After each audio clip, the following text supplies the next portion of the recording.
Vamos dar continuação ao nosso trabalho com as perguntas que foram feitas, as questões que foram apresentadas, e vamos pedir aos nossos convidados, Divaldo Serrano e João Teixeira, portanto, que respondam. Vamos apresentar as perguntas de forma alternada, a menos que algum dos nossos convidados queira responder. E vamos começar com esta, que nos diz: sendo o movimento espírita português ainda menor que o brasileiro e necessitado de unificação, qual o papel do espírita a nível individual para essa união? Esta é uma questão dirigida a Divaldo Serrano. Queridas irmãs, queridos irmãos espíritas, nossos votos cordiais de muita paz. O espírita é o cidadão que encontrou o tesouro da imortalidade.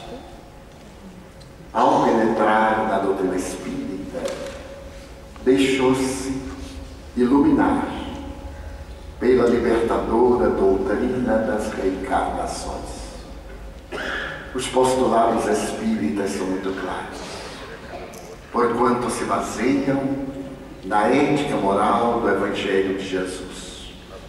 O amor e a luz da doutrina em a caridade, por ser o amor e excelência. A unificação dos espíritas é fundamental. Somos muito poucos. Se não formos capazes de conviver com as nossas pequenas diferenças de opinião, vinculados aos pontos nos quais nos identificamos, que são os paradigmas da doutrina, não teremos condições de propor o espiritismo aos outros, porque não haverá em nós a legítima fraternidade para podermos conviver com aqueles que não concordam conosco. O espírita tem o dever de compreender o seu próximo e, em particular, aquele próximo que é mais difícil na área da convivência. Porquanto, se a sua tolerância for somente para com os bons, que mérito terá, como diria Jesus? Porque os maus também são muito afins com aqueles que são perversos. É necessário que o nosso amor seja maior do que o amor dos típicos, e a nossa união fraternal seja muito maior do que aquela que vigia entre as pessoas de má conduta. É da lei, ou nos unimos ou não sobrevivemos. Jesus foi muito claro: a casa dividida ruim, a casa construída sobre areia também é destruída. Daí é fundamental que o espírita individualmente participe do movimento de unificação, como diz o Espírito Bezerra de Menezes, unindo-se ao próximo, porque da união dos espíritas surgirá a unificação das entidades, criando um bloco em que todos falaremos a mesma linguagem e trabalharemos pelo mesmo ideal.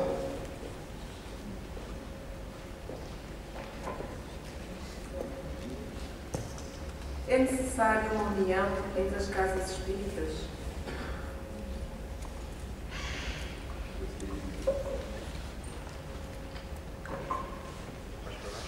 Meus queridos irmãos, muita paz para todos nós.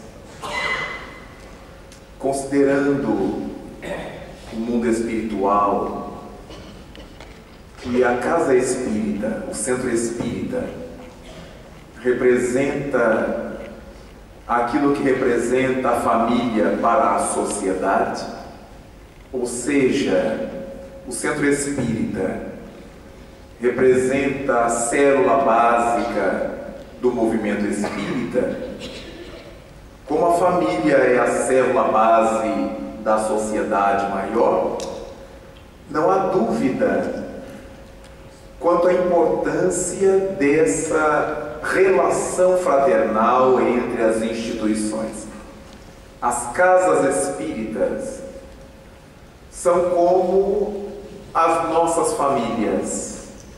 Embora os nossos vínculos familiares, cada grupo vive numa casa própria, mas comunga dos mesmos ideais.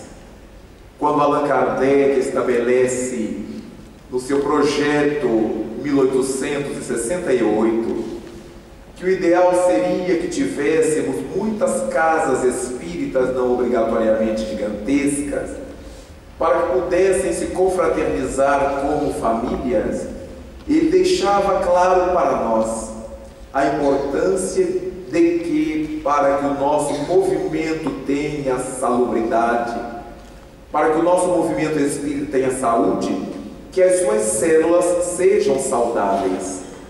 Daí, nenhuma célula espírita será saudável quando esteja fora dos parâmetros da doutrina espírita. É lamentável quando muitas vezes, na impossibilidade ou na fragilidade de se colocar as coisas nos seus devidos lugares, sem perdermos a ternura, sem perdermos a fraternidade, encontramos muitas instituições que vão aderindo a modismos, a novidades que não correspondem às vistas do Consolador, que não estão adequadas à orientação da doutrina espírita exarada em sua codificação. Vão adotando as coisas que os seus coordenadores, seus dirigentes, vão achando que devem. Coisas modernas, às vezes modernosas, sem nenhum valor doutrinário, mas que estão na moda, que estão em voga. E isto vai fazendo com que a instituição espírita se cancerize, adoeça, às vezes se dilata em número de criaturas, mas não se aprofunda em qualidade de espíritas. E desse modo, naturalmente, nós encontraremos muito prejuízo para o movimento como um todo, quando essa ou aquela casa, como célula desse movimento, se acha enferma, complicada, cheia de tormentos. É importantíssimo, então, a união fraternal entre as instituições espíritas, mas baseadas na orientação exarada na codificação do Espiritismo.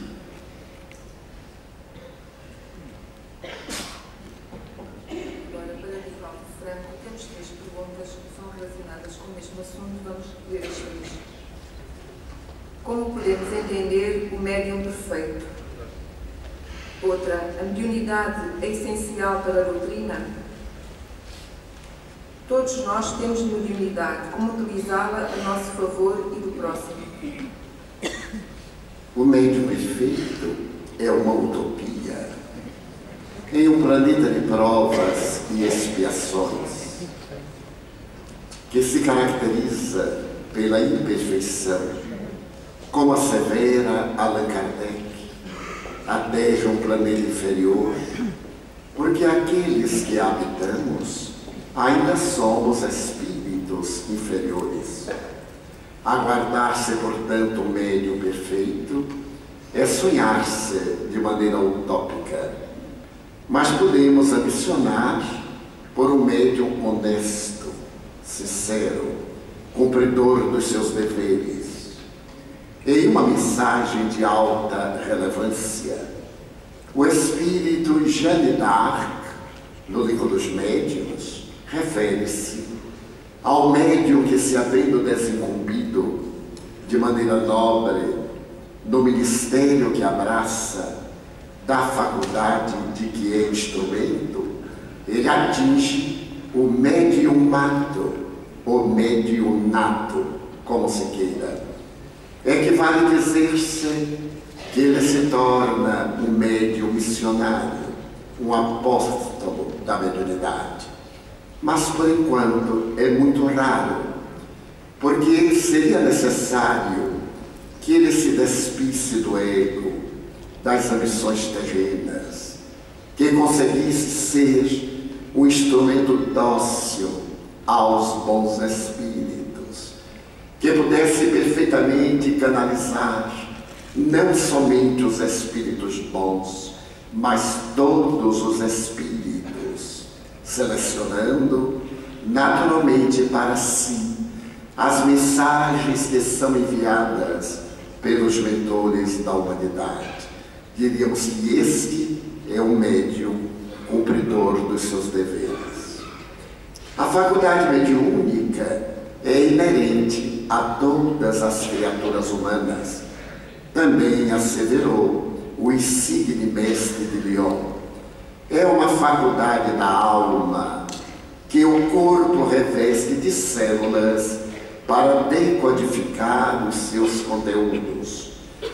Em uma análise comparativa, poderíamos dizer que é semelhante à inteligência, à memória, às aptidões culturais e artísticas que todos trazemos das experiências anteriores. O excelente médium de hoje é o médium atormentado de ontem. O médium de provas na atualidade é o espírito em recuperação de débitos muito graves na área moral e existência passada próxima. Para poder ampliar essas possibilidades, o exercício, a oração, a transformação moral para melhor, a conduta reta, constituem os mecanismos para libertar-se das provas e, naturalmente, apresentar maior sensibilidade no campo mediúnico.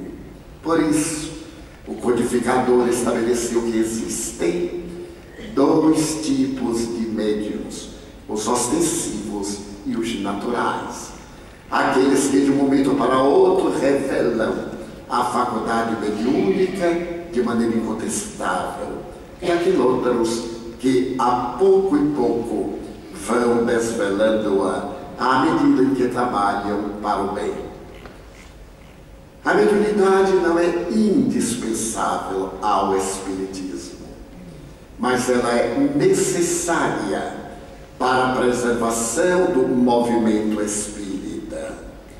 Desde quando afirmamos a imortalidade da alma e a sua comunicabilidade, deveremos demonstrá-lo através da fenomenologia. Alguns indivíduos, na atualidade, advogam no movimento espírita que não necessitamos de mediunidade. E isso é muito grave, porque na medida em que cerrarmos as portas do mundo espiritual para comunicar-se conosco, transformaremos o espiritismo em uma nova metapsíquica.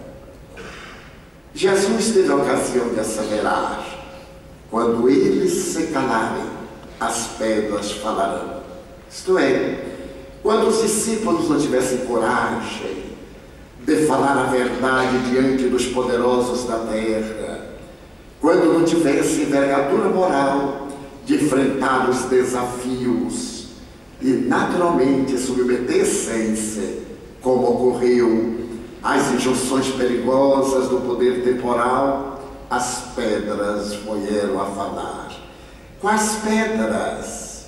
Os sepulcros, simbolicamente, eram cravados nas rochas, eram silenciosos e, de repente, arrebentaram o silêncio e disseram: estamos de pé, nós estamos vivos, e tiveram a coragem de criar e proclamar a nova era, que é o Espiritismo. Então, a mediunidade é necessária ao movimento espírita, particularmente no capítulo das consolações e, por extensão, da comprovação nas experiências de laboratório de que os postulados da doutrina são atuais, inamovíveis, e não podem ser alterados pelas nossas paixões e interesses.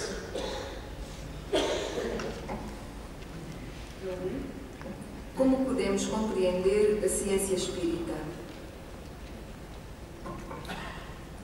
Desde que não desejemos converter o espiritismo numa competidora ou num competidor das ciências formais, teremos condições de compreender a faceta científica.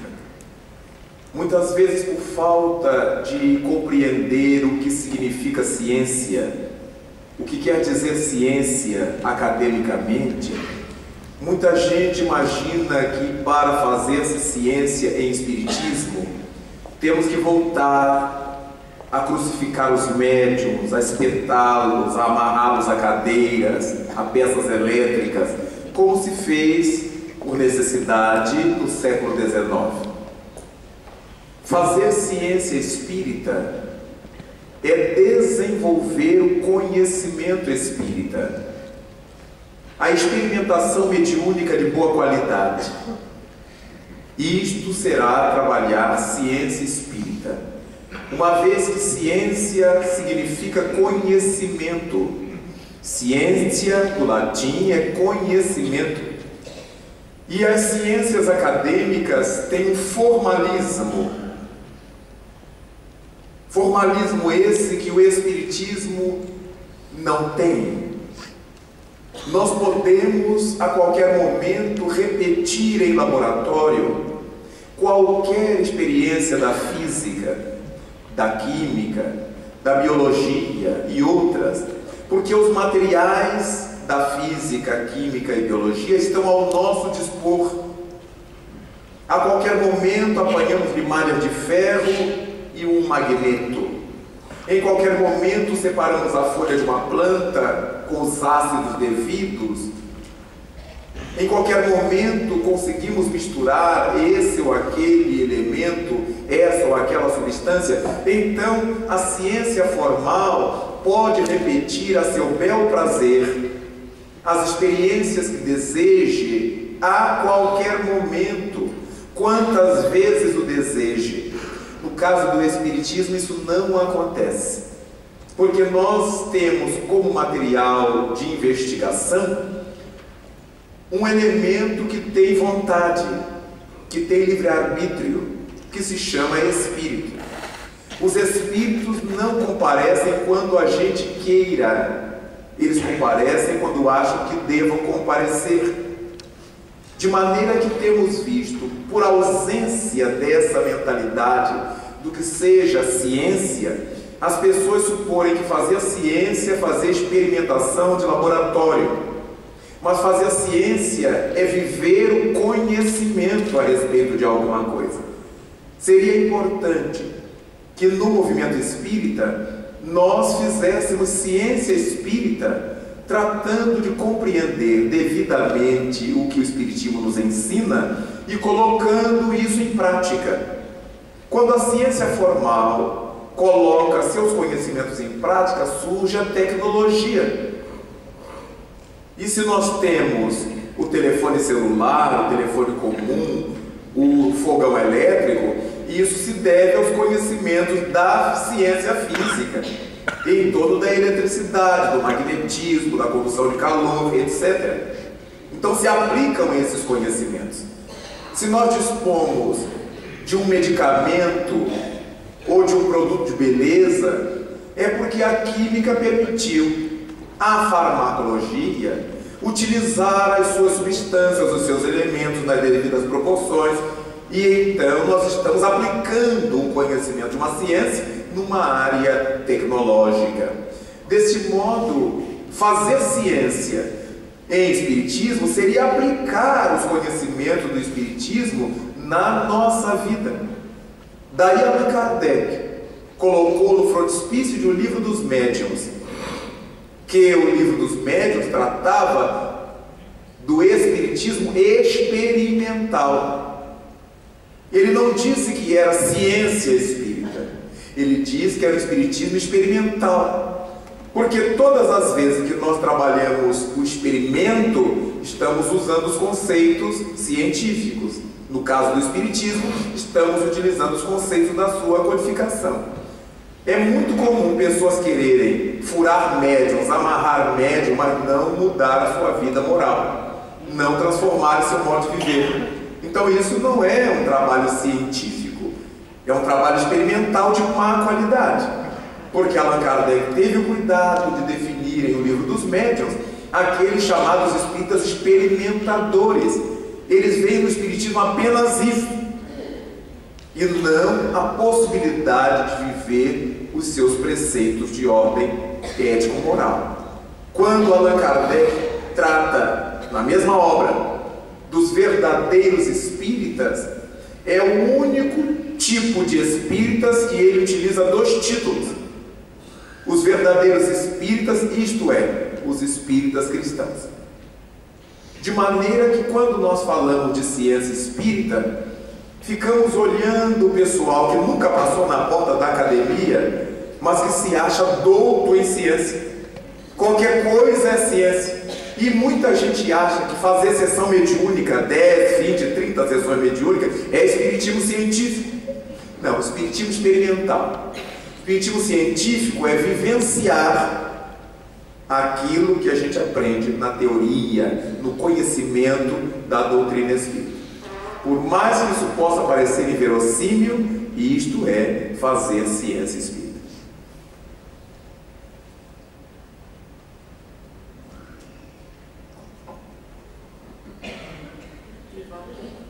Podemos frequentar a religião católica como espírita ou ir à igreja? Temos o nosso livre-arbítrio. Se a nossa não é uma convicção espírita, pode frequentar onde lhe aprover. Mas se se trata de uma convicção espírita, aquelas não têm qualquer sentido. Às vezes, trazemos as convicções anteriores e, enquanto adotamos as novas, ficamos em trânsito. Mas cabe a cada um de nós definir o caminho pelo qual deve seguir e, ao encontrá-lo, segui-lo adiante. No Brasil, nós cunhamos um termo para aqueles que frequentam a antiga religião e a nova proposta. Chamamos espiritólogos, porque são espíritas católicos, ou católicos espíritas, o que é um paradoxo, já que o catolicismo nega a comunicação dos espíritos, condena a reencarnação. Não é crível que a pessoa dentro deste conjunto participe de uma proposta que afirma a reencarnação e que tem como base do seu conteúdo filosófico a comunicação dos espíritos. Mas poder pode. No entanto, não deve.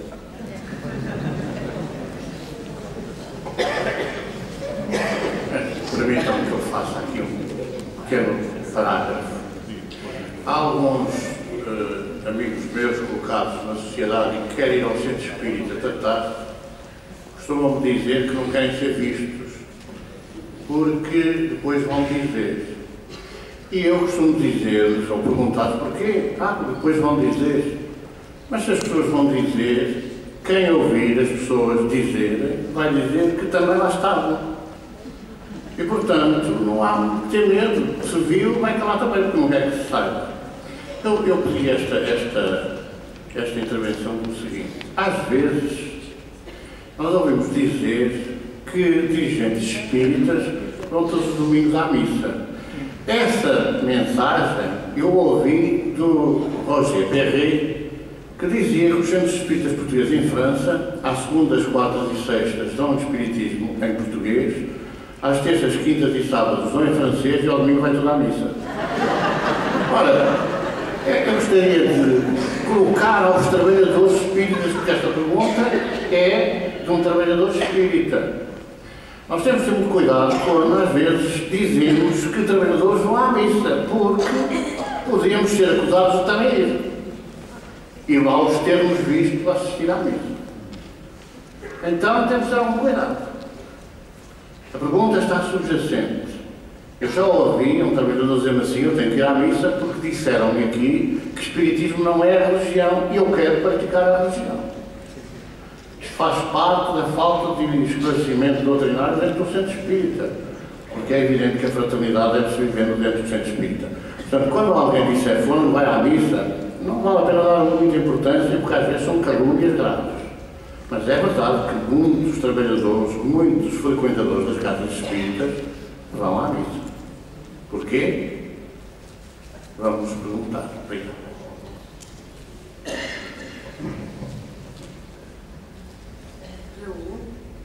Em termos de movimento espírita, o que acha que devemos ter em prioridade no serviço para com o Mestre? Uma perspectiva local, nacional, global ou internacional? Nós não conseguimos ser fiel no muito se não conseguimos ser fiel no mínimo, como lembrou Jesus. Eu não conseguirei fazer um movimento espírita internacional, mundial, se eu não trato da minha casa, se eu não trato da minha instituição espírita. Às vezes é uma megalomania de algumas pessoas de desejarem ser trabalhadores internacionais, mundiais, que lhes dá visibilidade, mas também lhes aumenta a responsabilidade. Quanto mais visível se é, mais observado se está. Daí então, para o movimento espírita, nosso compromisso com Jesus Cristo não é de resolver os problemas do mundo nós, é de juntos trabalharmos pelas questões do mundo. Então os trabalhadores espíritas aqui de Portugal estarão nas suas casas espíritas fazendo um bom trabalho, e se estão fazendo um bom trabalho nas suas instituições, estão colaborando com o movimento espírita no mundo inteiro, mas a princípio em Portugal. E essa influência se irradia para a Europa, e essa influência da Europa se irradia para outros países. No nosso país brasileiro, aqueles que estão fazendo um bom trabalho no seu centro espírita estão colaborando com o movimento nacional do país, e depois a influência na América do Sul, e depois outras influências. Então é preciso que nós aprendamos a realizar as coisas pequenas e que são grandiosas. Ninguém constrói uma casa, um prédio, um edifício sem os seus alicerces. Nenhuma montanha se erige sem os grãos de areia. Deste modo, nenhuma estrada longa, dizem os espíritos, é caminhada se não começarmos dos primeiros passos. É por essa razão que para Jesus Cristo não é tão importante a quantidade de coisas que a gente esteja fazendo mundo afora, mas a qualidade das coisas que a gente esteja realizando. Nós temos visto tanta gente batendo perna pelo mundo e pregando as suas próprias ideias em prejuízo das ideias espíritas, que nos perguntamos: por que tanta azáfama? Por que tanta agitação? Se não é para servir a proposta de Jesus Cristo através do Espiritismo. O evangelista João, no capítulo 3, versículo 30 do seu evangelho, apresenta uma fala de João o Batista, quando disse: é necessário que ele cresça e que eu diminua. Ele, Jesus. Na medida em que nós diminuímos, nos tornamos humildes, fazendo com que Jesus se apresente, apresentando às massas, às comunidades, é natural que a gente cresça com ele. Mas quando nós desejamos apresentar o personalismo, o exibicionismo, em prejuízo da mensagem de Cristo, também nós crescemos como cauda de animal. Nós crescemos para baixo, porque vamos ficando em compromisso, vamos ficando comprometidos com a causa que vamos fraudando por causa do egoísmo personalista. De modo que o propósito de Cristo é que a sua mensagem incendeie toda a terra. Pediu-nos Ele que pregássemos a sua boa nova para todas as criaturas. Mas era importante começar dos pequenos grupos e irmos ampliando, porque foi Ele que nos disse que quem não é fiel nas pequenas coisas nunca será fiel nas grandes coisas.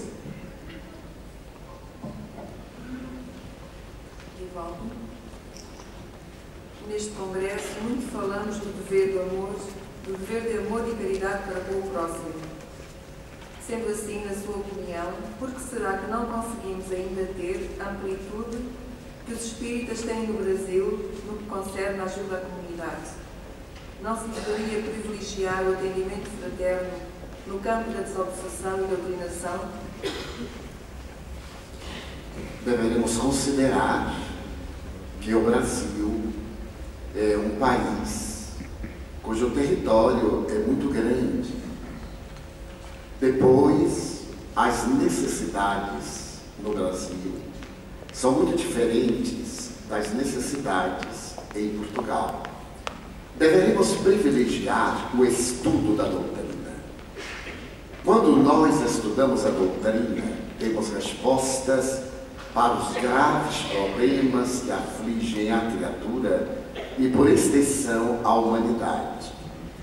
É muito valiosa a contribuição do atendimento fraterno, principalmente para orientar aqueles que chegam pela primeira vez, não transformando o atendimento fraterno numa bengala psicológica de natureza psicoterapêutica.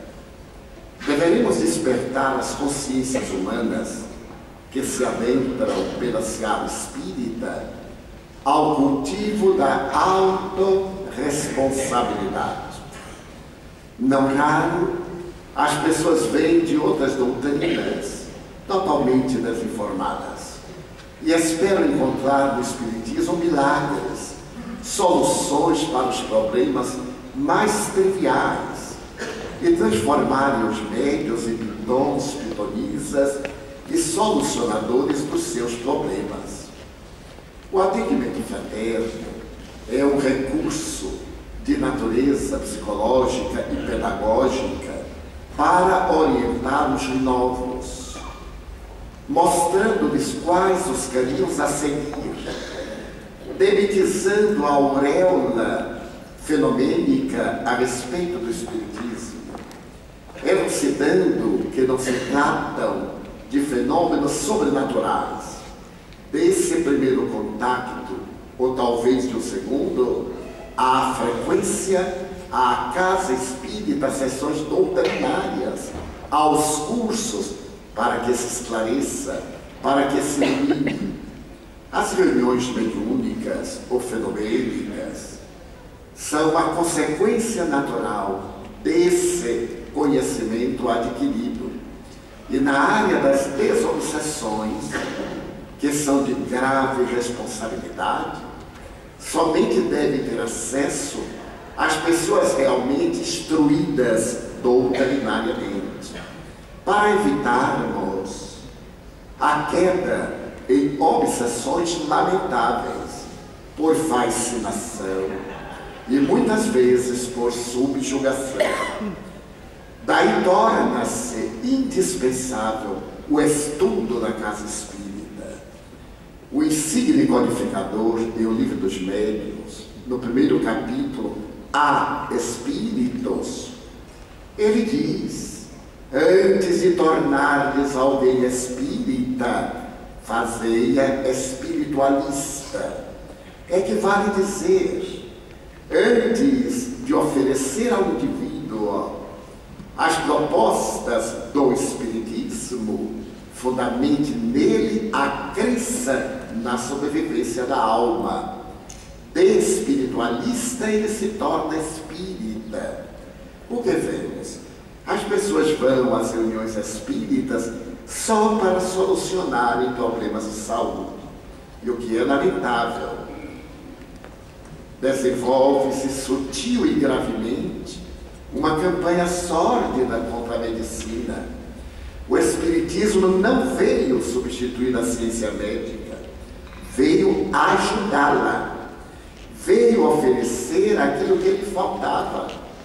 É comum dizer-se com leviandade o indivíduo que tem um cancro, é uma obsessão, abandone os remédios. É um crime legal, é um crime moral.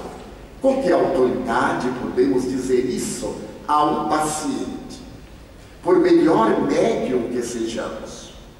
Francisco Cândido Xavier, com quem eu convivi 40 e tal anos, chegou a ter 6 médicos para ajudá-lo na saúde. Tomava diariamente 20 comprimidos. Porque tinha máquina enferma, era necessário receber substâncias químicas para o alquimismo orgânico. O Espiritismo vai explicar as causas da doença, vai fazer o trabalho da renovação moral do indivíduo, em quem as terapêuticas médicas e psicológicas surtirão os efeitos desejados.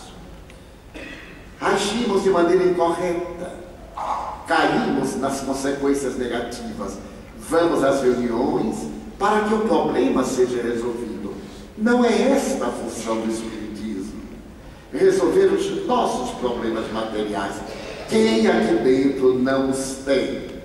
O Espiritismo nos dará forças para enfrentá-los, porque do contrário seria uma doutrina de privilegiados. Quem for espírita não tem mais problema. E os outros?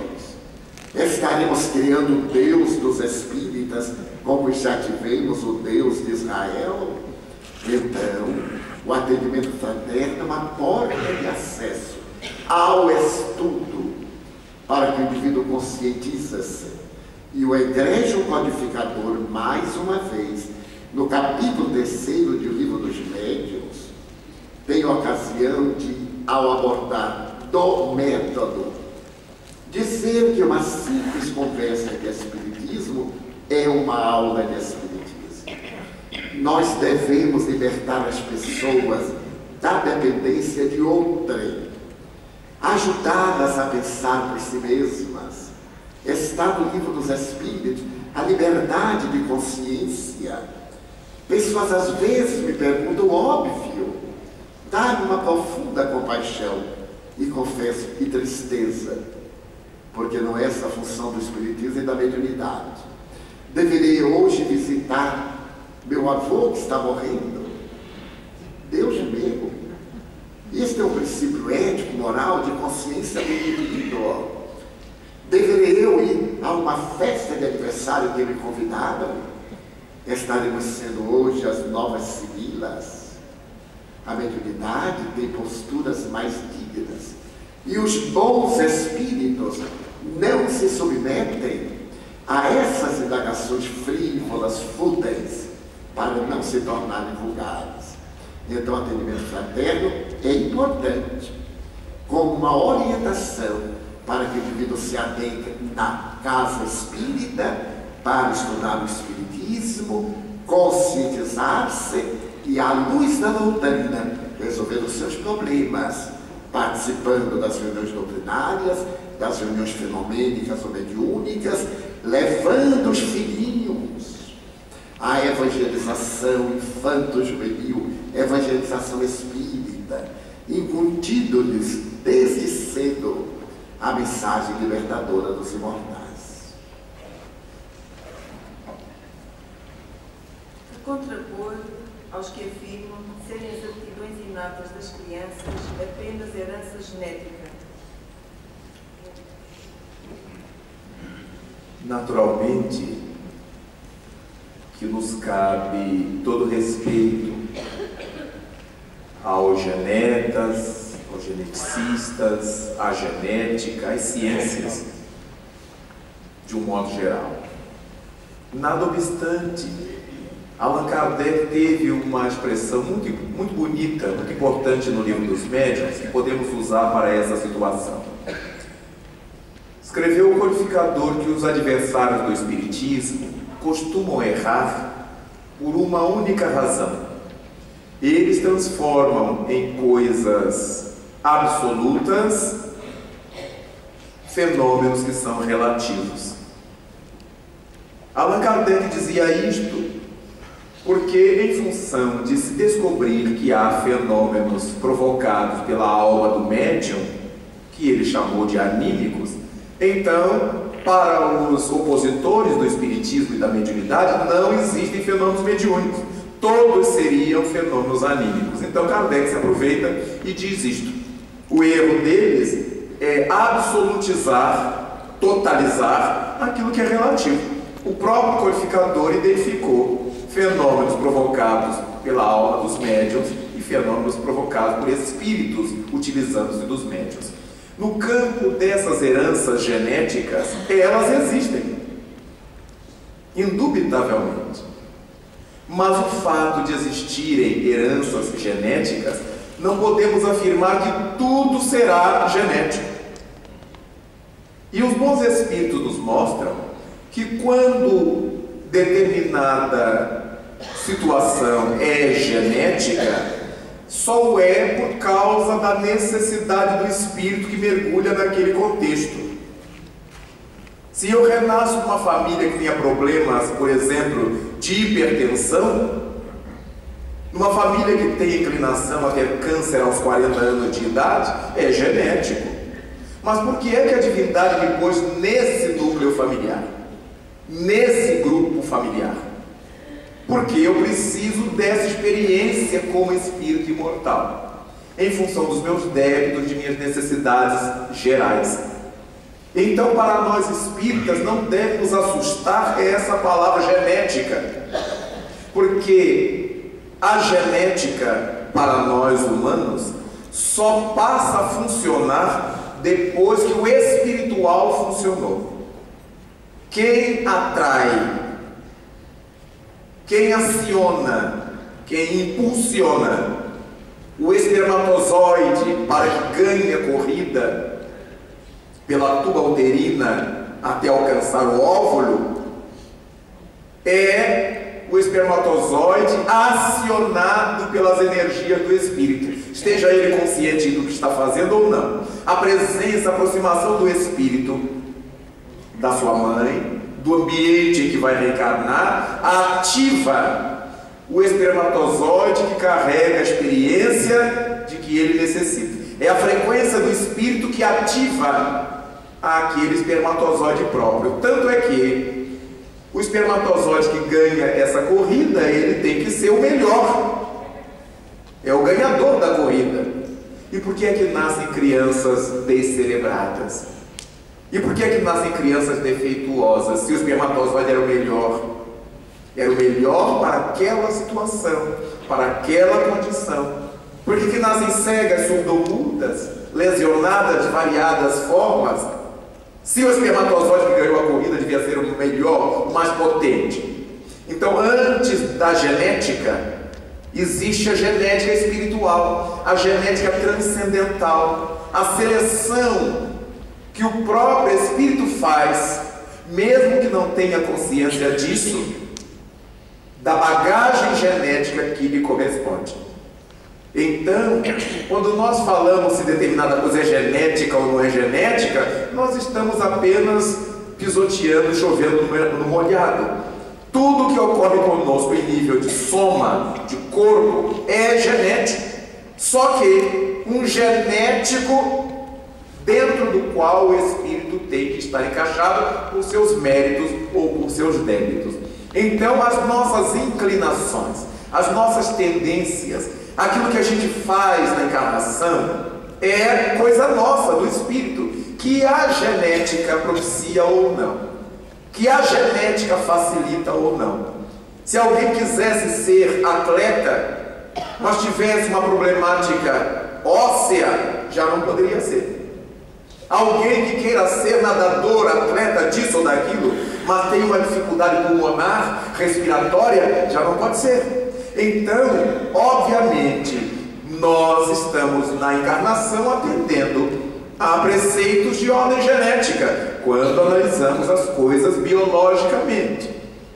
Mas, como somos espíritas, por trás de toda a biologia está o elemento espiritual. Afinal de contas, nós aprendemos em O Livro dos Espíritos que o mundo normal primitivo, quer dizer, o mundo original, o mundo de verdade, é o mundo dos espíritos.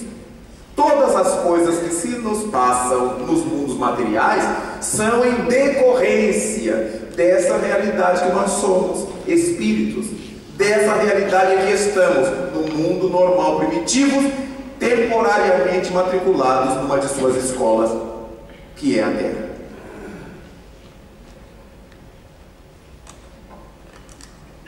Caro Divaldo, agradecia que me esclarecesse o seguinte. Numa prece de encerramento de um trabalho do Evangelho, será necessário pedir por médicos, professores, políticos, familiares, doentes, desencarnados, trabalhadores, etc.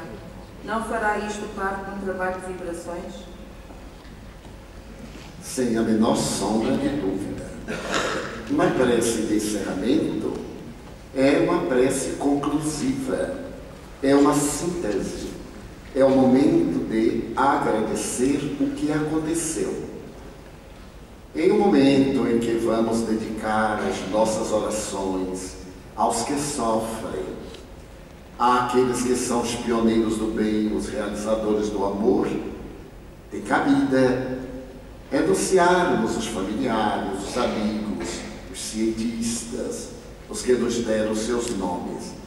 Mas como o próprio nome diz, a prece de encerramento é para encerrar os trabalhos, agradecendo e não mais para apresentar pedidos novos. Eu, trabalhador espírita, pergunto, poderei comer carne nos dias de trabalho no centro espírita? Pois, se quiser, como dizem os portugueses, se calhar, pode comer carne nos dias de trabalho espírita. Não vai comer carne, mas também não vai se empanturrar de mais nada. Se a criatura vai trabalhar na mediunidade, se vai aplicar passes, deve fazer uma alimentação mais frugal, sem nenhum fanatismo. Naquele dia, a pessoa se alimentou no almoço, comeu seu bife, sua posta de carne, seu peixe, lá o que seja, e dali para frente procura ser mais moderado até o horário dos trabalhos, porque todas as vezes que trabalhamos espiritualmente, o nosso cérebro é muito solicitado, porque a mente espiritual se vale muito dos nossos recursos cerebrais. E se estivermos com o estômago abarrotado de toxinas ou de coisas de difícil digestão, o oxigênio que irrigaria o cérebro, nos facilitando a mentalização, estará ocupado em irrigar o estômago para fazer a digestão. E na hora que este material está atendendo a digestão, e eu estou exigindo mentalmente a sua presença, claro que eu vou me sentir mal. Vou ter má digestão ou vou ter dor de cabeça. De modo que é uma questão de bom senso. Em espiritismo, bom senso e água fluidificada não fazem mal a ninguém. Então, é muito importante que no dia dos nossos trabalhos, se a gente vai assistir a uma palestra, se a gente vai fazer uma palestra, coma uma coisa leve, que não vá para a reunião assim, eu vou assistir, então vou comer tudo, mas vai chegar lá e vai dormir. Por causa disso, eu não consigo prestar atenção, porque o sangue e a sua oxigenação estão ocupados na digestão. A nossa tendência é entrar naquele torpor pós-prandial, aquele torpor que a gente tem depois do almoço, depois que a gente come um prato de refeição. De maneira que é o bom senso que coordena isso aí. Se eu vou para um trabalho espiritual, deixa eu fazer um lanche rápido. Quando eu voltar de lá, se ainda tiver fome, então me alimento melhor, me alimento de outra maneira. Não adianta nós ficarmos querendo fazer essa dieta especial no dia dos trabalhos apenas. Seria bom se fôssemos ajustando a nossa vida a ter uma dieta normal que a gente pudesse dela fazer uso sem nos causar nenhuma tormenta. E nos dias que vamos realizar aquele trabalho que vai nos exigir a mente, vamos ter cuidado com ele. Isso serve também para o dia que a gente vai fazer prova na escola, prova na faculdade. Muitas vezes eu estou com o estômago tão abarrotado que eu não consigo raciocinar pelas mesmas razões. Então é uma questão científica, não é uma questão de crença espiritual, é uma questão científica. O sangue oxigenado que será requisitado para propiciar a boa digestão, se for ao mesmo tempo requisitado para a boa mentalização, alguma coisa vai ter que falhar. Ou nós ficamos com a sensação de má digestão, aquele peso no estômago, aquela comida que não foi bem trabalhada, ou nós teremos dificuldade com a mentalização e nos virá uma dor de cabeça ou coisa que o valha. De modo que vale a pena nós discernirmos sempre. Chegamos em casa, no trabalho, correndo para o centro e vamos comer qualquer coisa, uma coisa leve. Uma sandes rápida, uma fruta, um copo de leite. E depois, quando voltarmos, nos alimentamos com mais vagar e do jeito que quisermos. Mas será sempre importante que, independentemente dos dias de trabalho, desenvolvamos disciplina alimentar.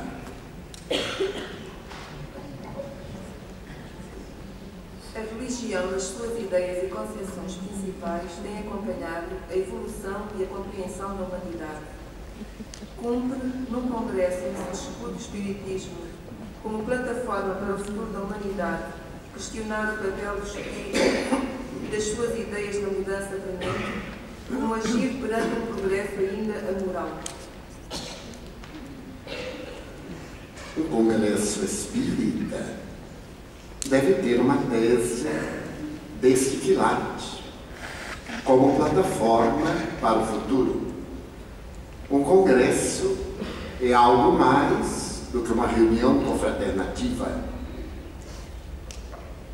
É um ágape no qual se apresentam as conquistas mais modernas em torno daquilo que é a base essencial.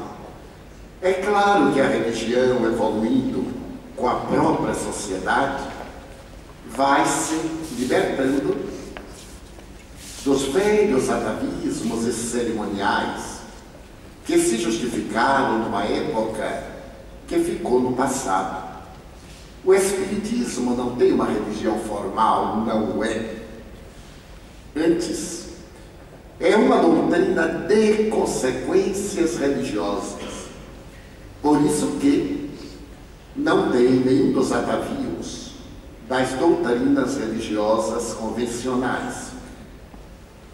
É justo, portanto, que no congresso desta talha se estudem as propostas de natureza ético-moral para o futuro da sociedade nesta grande transição e que se apresentem plataformas que sirvam de base para o grande salto em relação às conquistas da ciência, da tecnologia, avançando também com o pensamento filosófico, para não nos quedarmos prisioneiros dos velhos chavões do passado, que atualizemos a linguagem, que procuremos fazer a ponte entre o que diz o Espiritismo e o que afirmam as ciências e a tecnologia contemporâneas, para estarmos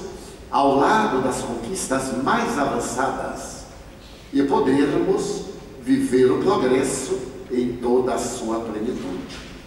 Consideramos, portanto, justíssimo que os debates em torno da moral, não a moral religiosa ancestral sediça, mas da moral vivida e pregada por Jesus e os seus primeiros apóstolos, seja trazida ao nosso cenário de discussões para podermos traçar rotas de segurança para o futuro.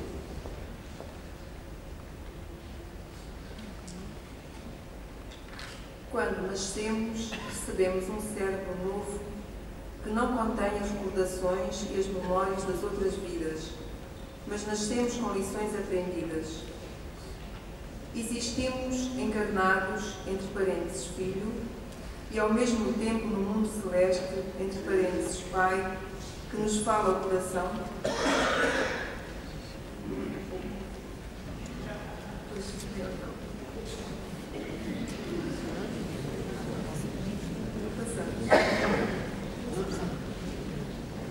Como pode o Espírito ajudar a modificar a sociedade atual para melhor? Nós dispomos de várias formas para ajudar a sociedade a mudar para melhor. A primeira delas, e que nos compete diretamente, é viver o bem que a gente sabe. É viver da melhor forma que a gente consegue. Tudo mais eu não posso garantir. Eu não posso garantir que eu falando coisas boas para os outros vão fazer as coisas boas que eu diga.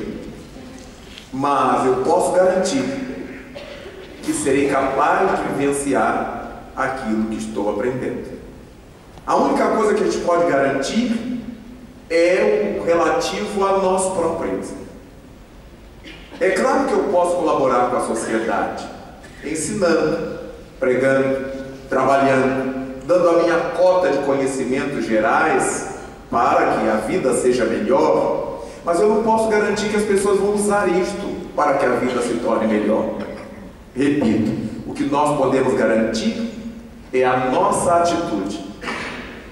Daí Jesus Cristo convocava as pessoas cada vez que as convidava para o reino dos céus: vem hoje.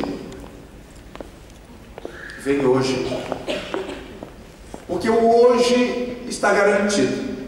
Nós que estamos aqui agora, hoje, sabemos que podemos falar, caminhar, enxergar, ouvir.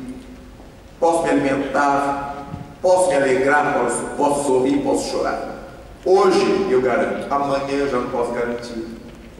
Porque eu não sei se nessa noite eu sofrerei um AVC, eu sofrerei um atropelamento, eu terei um desgosto na minha vida qualquer, ou terei um impedimento de ordem econômica e financeira. Eu não posso garantir amanhã.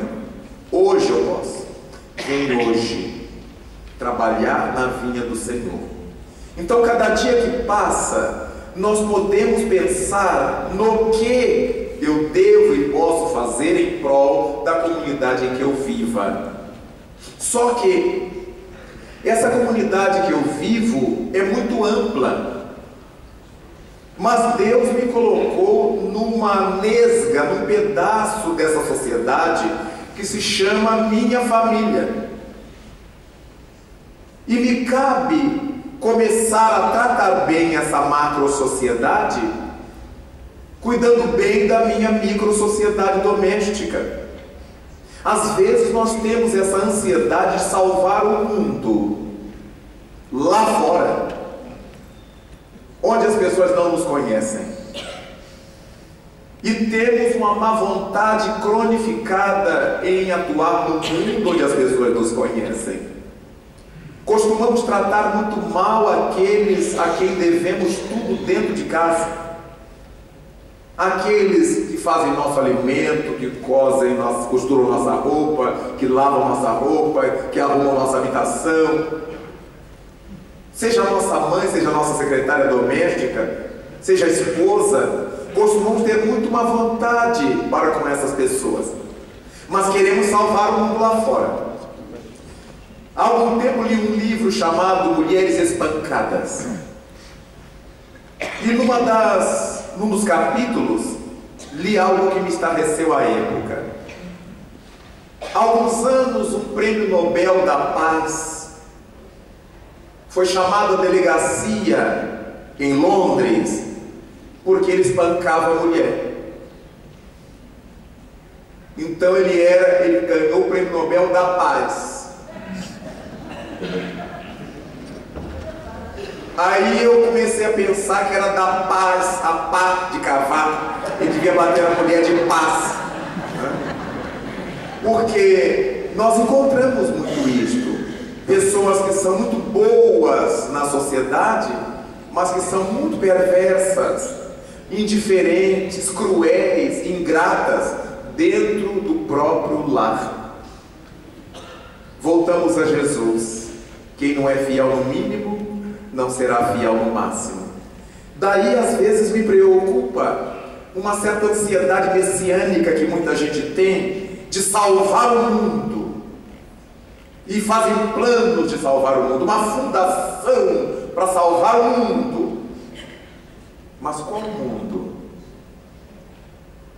Se eu não consigo sequer me salvar a mim mesmo, se eu não consigo sequer cuidar dos meus, aqueles que Deus colocou sob minha responsabilidade, enquanto muita gente está querendo salvar o mundo, os filhos estão nas boates até a madrugada, estão na sexolatria e a mãe está dormindo, o pai está dormindo, salvando o mundo, e não sabem onde os filhos estão na madrugada, não sabem.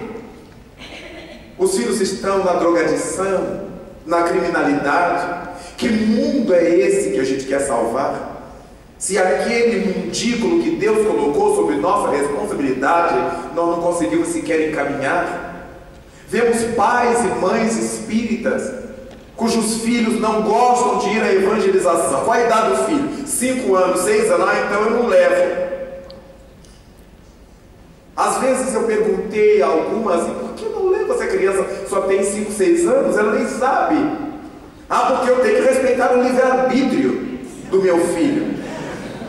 Digo, muito bem, mas vocês não perguntaram aos pequenos se eles queriam tomar as vacinas iniciais. Tinham que esperar crescer para saber se eles queriam tomar as vacinas, em nome do livre-arbítrio. Vocês não perguntaram aos filhos se eles queriam ir para a escola. A grande preocupação dos pais é colocá-los na creche, na escola desde cedo, para ficar intelectuais, para aprender coisas, para conviver, sem perguntar à criança se ela quer ir. No entanto, quando se trata de Deus, de Cristo, do bem, do amor, é tão difícil. Mas aí nós queremos fazer trabalhos que nos dão projeção pública. Quantos são os pais doutrinando o espírito do centro, sem conseguir educar os próprios filhos? É claro que há filhos difíceis, é claro que há espíritos duros, mas é claro que há pais muito negligentes, que querem salvar o mundo. Doutrinei 50 espíritos, mas não conseguiu doutrinar 1, 2, 3 filhos. É porque o espírito a gente não está vendo ele, via de regra. Então nós supomos tê-los doutrinados. Não vemos que eles gargalham de nós depois, zombando da nossa estultícia, da nossa tolice. Nós vivemos num mundo de mentira, de faz de conta. Por que essa ansiedade para salvar o mundo? Se nós precisamos, como disse há pouco, começar das pequenas coisas, que são grandes. Se eu conseguir me salvar, se eu conseguir vivenciar esse preceito do bem, eu já estou colaborando com a paz do mundo. Será menos um drogado, menos um criminoso, menos um prostituído, menos um facínora. E se eu conseguir estender isso que estou trabalhando em mim para os meus filhos, olha que colaboração estou dando a Deus. Se eu conseguir estender isso para a minha família maior, mais próxima de mim, é claro que disse-nos Jesus Cristo, um pouco de fermento leveda a massa inteira. Por efeito cascata, os meus filhos serão pais, depois serão avós dos filhos deles, que serão pais e mães, e desse modo nós vamos fermentando a massa. Não vamos resolver isso no estalo de dedos. Há 2 milênios está Jesus Cristo fazendo esse trabalho conosco, paciente, tolerante, impecavelmente paciente e tolerante, para que nós possamos dar conta da nossa própria tormenta. Então é muito importante pensar nesse bem social que tem que começar de algum lugar. Começa de nós. Lembremos-nos de que Francisco de Assis, segundo Joana de Ângeles, a maior expressão de amor que a terra conheceu depois de Jesus, não pediu ao Senhor para fazer todo mundo trabalhador. Ele pediu para ele: Senhor, faze de mim um instrumento da tua paz. Ele assumiu que é a parte dele. Não adianta eu pedir a Jesus, fala de nós, Senhor, porque de repente um lá no meio diz assim, eu não quero. Peça para você. E Jesus Cristo, corroborando essa observação com as suas palavras, disse assim: aquele que quiser vir após mim, mesmo sabendo que um dia todos nós quereríamos, mas naquele momento não. Aquele que quiser vir após mim, negue-se a si mesmo, abrir mão do orgulho, o negar a nós mesmos, tome sua cruz, assuma seus compromissos e siga-me. Vejamos que essa coisa que parece ser tão fácil, ela é complexa, porque na medida em que nós resolvemos renunciar a nós próprios, tomar a nossa cruz para seguir a Jesus, nós estamos colaborando para com o progresso social. De modo que vale a pena pensarmos nisso. Estamos vivendo muito para fora, para que os outros nos vejam, para que os outros nos aplaudam, para que os outros nos homenageiem, e estamos nos esquecendo dessa vivência interior, que é o que vai pesar. O que vale de fato para nós é o que estamos vivendo interiormente. O que levou os Espíritos a dizerem a Allan Kardec no Livro dos Espíritos, que Deus não está ocupado em ver o que a gente faz propriamente para fora. Deus está ocupado em saber os móveis, as razões, as causas disso que fazemos para fora. Então, quem não é fiel dentro de casa, para o pequeno grupo, quem não trabalha em prol desse pequeno grupo, muito dificilmente conseguirá fazer grandes trabalhos para fora do seu próprio lar.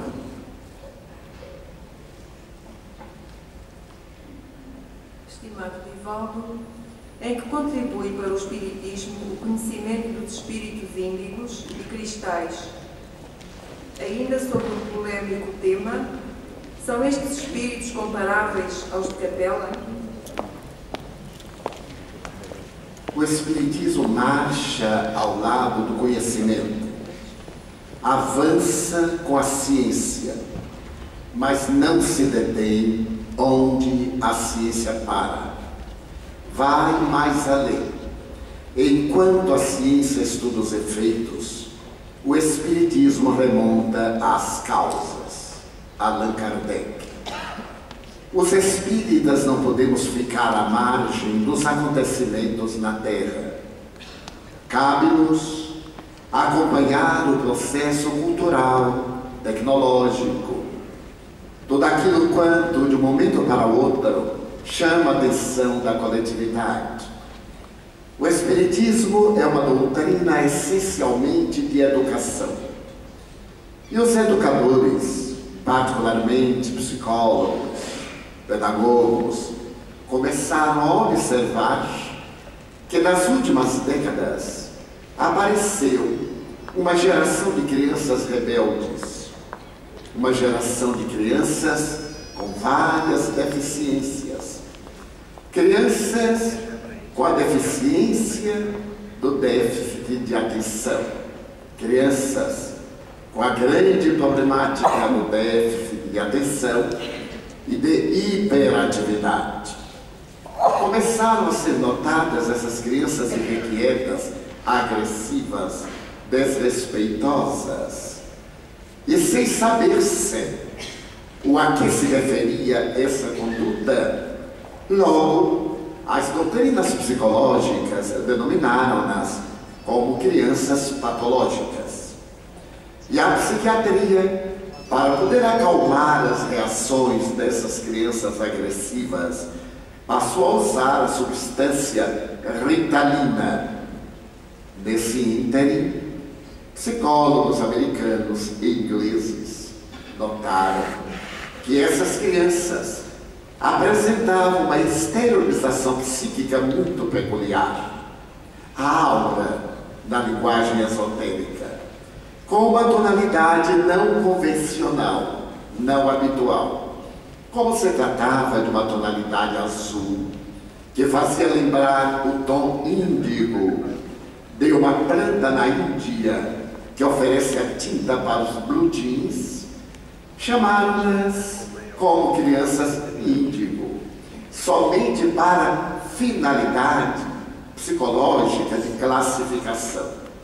E observaram que outras calmas, portadoras de uma alta percepção intelectual e de um grande desenvolvimento moral, apresentavam essa mesma aura, uma tonalidade luminosa, alvinitente, que fazia lembrar o reflexo cristal. Esses estudiosos observaram que essas crianças, aqui eles denominavam índigos, umas e outras cristais, eram bem diversas no seu comportamento em relação àquelas outras crianças normais, entre aspas. Puseram-se a estudar e classificaram-nas, aquelas que apresentavam essa tonalidade específica, podiam ser enquadradas em 10 itens de conduta. Por exemplo, são crianças que enfrentam os pais, olham-nos nos olhos. São crianças que não se podem manipular com facilidade. São crianças que não temem essas ameaças. Quando seu pai chegar, você vai ver. São crianças não subornáveis. São crianças que exigem respostas e etc. Aquelas outras, que eles denominaram cristais, traziam também certas características fisionômicas. Tinham alguma dificuldade para falar no primeiro período, atrasavam um pouco, pareciam conscientes das tarefas que deveriam exercer na Terra e classificaram aquelas cristais em 4 grupos e aquelas, ou melhor, as índigo em 4 grupos e as cristais como sendo seres mais evoluídos. Depois de estudarem a pedagogia do fim do século passado e da atualidade, consideraram-na um tanto ultrapassada, por se tratar de uma metodologia antiquada e às vezes desrespeitosa à criança. Uma sala de aula com 40 crianças de caracteres diferentes, de vida social diferente, elas não podem ser educadas, elas são informadas, mas o educador não tem tempo porque não as conhece. Sugeriu-se que se voltasse à pedagogia montessoriana, à pedagogia pestalozziana, à pedagogia do fundador da antroposofia, um dos homens mais notáveis na Alemanha no século XIX, que havia criado as chamadas escolas Waldorf. Rupert Steiner, que amava as crianças. Esses pedagogos e psicólogos sugeriram um tratamento especial, mais amoroso, colocando limites desses temperamentos rebeldes. O que ocorreu? Ocorreu que muitos pais, diante de crianças patológicas, porque as existem doentes, e de crianças mal educadas, passassem a rotulá-las como índigos ou como meninos cristais. Ora bem, Allan Kardec, em A Gênese, no seu último capítulo, quando fala da geração nova, refere-se que virão de outra dimensão espíritos para promover o progresso da Terra. Creio eu, pessoalmente, e creio alguns estudiosos do tema, que algumas dessas crianças vieram de outra dimensão.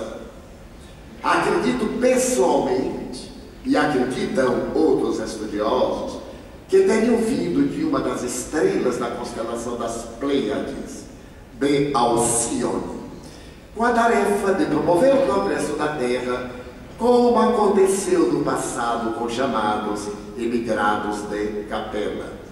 Mas não é um tema espírita, espírita. Nada tem a ver com o espiritismo. É um tema de educação que os espíritas não podem ficar à margem, como não ficamos à margem das terapias alternativas, como não ficamos à margem da moderna doutrina virtual, das comunicações, que não tem nada a ver com o espiritismo. Logo, surgiram alguns defensores das teses ancestrais dizendo que aqueles psicólogos americanos eram adoradores de um cérebro de Deus Crion e que negavam Jesus e etc. E que isso seria muito prejudicial ao espiritismo. Não tem razão.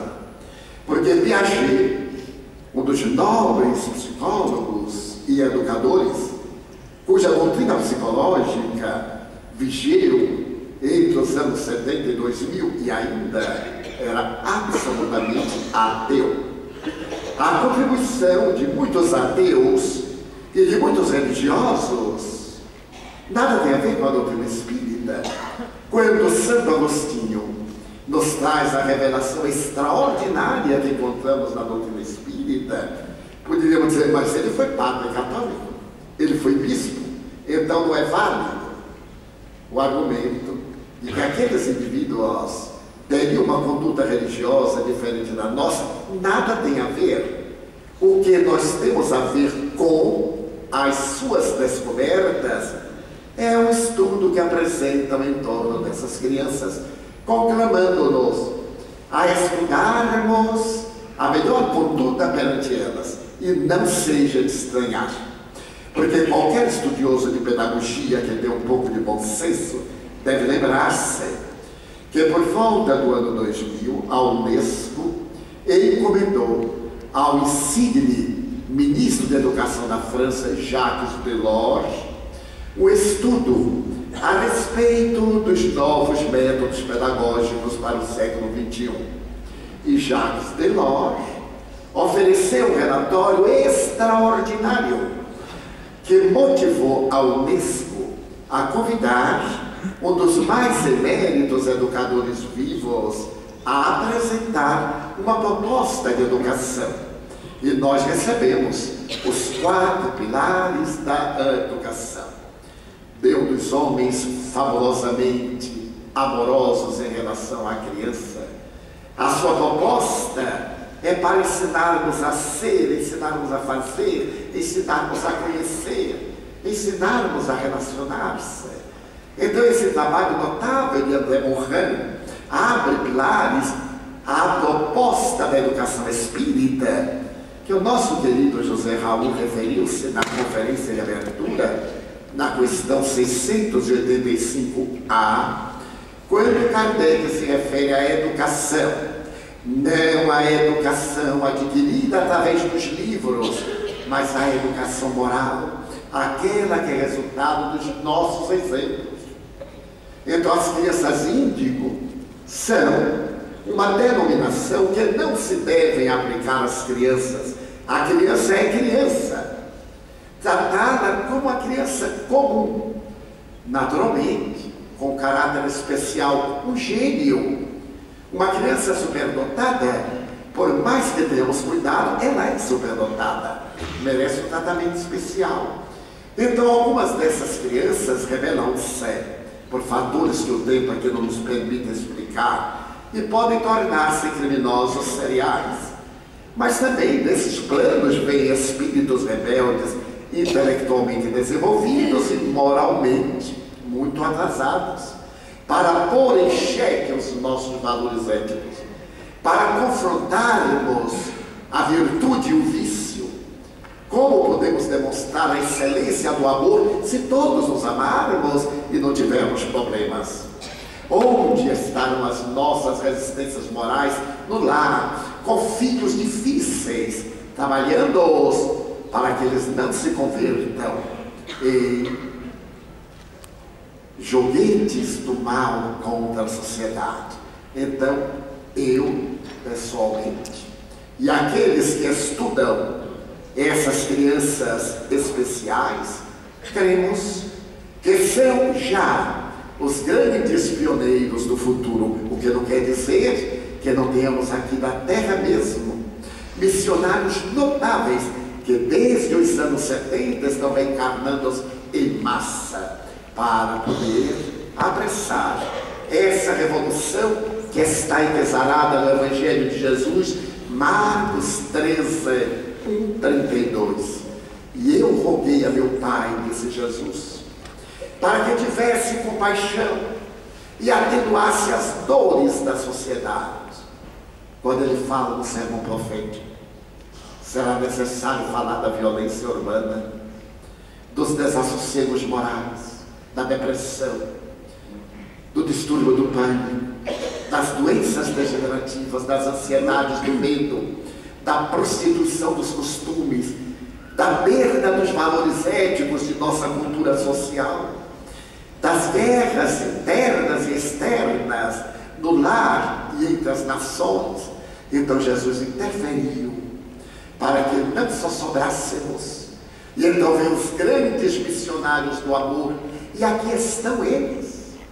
Eu os vejo, pioneiros do Espiritismo. Lamentavelmente não estivemos pela manhã para ouvir a bela proposta da nossa Manuela, mas ontem, enquanto falava o nosso querido orador e médium José Raul Teixeira, eu tive a ocasião de ver o espírito que foi nomeado para presidir este congresso, em homenagem ao primeiro congresso espírita português, o Marechal Zeferino. Eu anotei o nome para não esquecer. Ele, cercado de entidades nobres, entre as quais também ouvi o senhor Raimundo, que foi presidente da Federação da Nova Farsa, e tive a grande emoção de constatar a presença de mais de uma centena de espíritos, entre os quais Isidoro Duarte dos Santos, trazendo Dona Maria Raquel, a sua esposa, recentemente desencarnada, que está despertando, e ele dizia: veja, Raquel, o fruto do trabalho daqueles dias difíceis dos anos 70, que você tanto contribuiu. Eles aqui estão conosco, missionários de escola. E quando José Raul terminava a sua bela peroração, eu vi cair do alto pétalas luminosas que tocavam em nós e diluíam-se. E do centro, como que desceu um grande candelabro de 5 braços, com a parte superior voltada para cima, de onde caía uma água luminosa, que era energia, abençoando-nos, refazendo-nos, dando-nos forças. Estamos no limiar da Era Nova. E esse trabalho de autoiluminação, esse trabalho de transformação do mundo de lá, na nossa transformação, não é para amanhã, e já começou. Dai às crianças índigo, as crianças cristais, as crianças terrestres, todas as crianças do mundo são o amanhecer de uma nova era.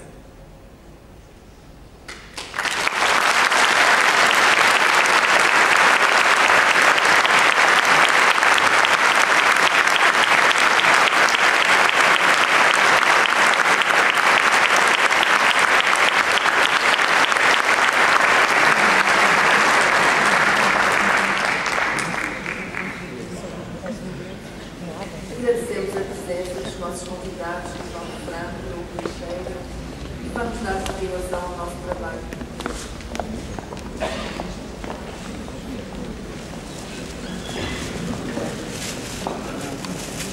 E também ao coordenador da mesa e ao nosso magnífico ao presidente da Federação Espírita Portuguesa. Vamos então terminar as atividades do dia, como é habitual, e como nos recomendou o mestre Leonês, elevando o nosso pensamento até ao Pai, desta feita através de uma poesia que é uma verdadeira prece, o poema da gratidão do espírito Amélia Rodrigues, psicografado pelo nosso estimado Divaldo Franco. A coreografia ficou a cargo de Ana Isabel Descarreta, a música de Paulo Miguel Fregedo, e vai ser interpretado pelo Jogral